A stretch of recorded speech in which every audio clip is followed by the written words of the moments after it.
Comment dire en anglais? Il est essentiel de vérifier que vous avez tous vos documents avant de quitter l'hôtel afin de ne pas rencontrer de problème à l'aéroport. Alors ici, on va voir deux points principaux. Tout d'abord, une obligation dans laquelle on va utiliser un infinitif et ensuite, on va voir une subordonnée de but. On voit tout ça en image. Le premier point qu'on va essayer de traduire, c'est il est essentiel. C'est presque transparent. It's essential. It's essential. De vérifier. Alors, les Anglais ont une super expression pour ça. On aurait pu dire to check, mais manifestement, on veut vraiment vérifier. Donc, dans ces cas-là, on va utiliser cette tournure to make sure. To make sure. D'accord?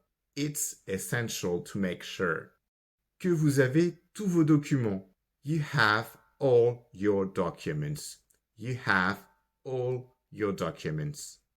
Avant de quitter l'hôtel, on va pouvoir le traduire before leaving the hotel.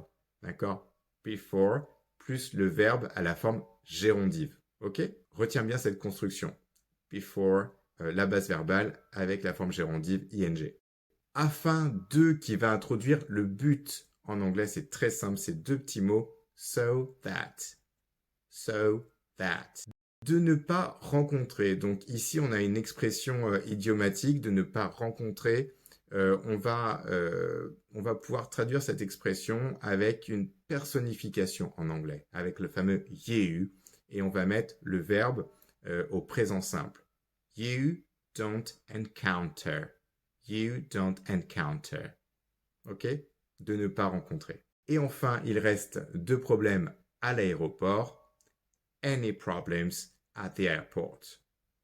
Any problems at the airport. On a donc maintenant tous les ingrédients pour notre phrase en anglais qui donne It's essential to make sure you have all your documents before leaving the hotel so that you do not encounter any problems at the airport. Alors bien sûr, like, partage et abonne-toi si cette vidéo t'a plu et fais-moi savoir en commentaire si tu as rencontré quelques problèmes dans cette phrase en anglais.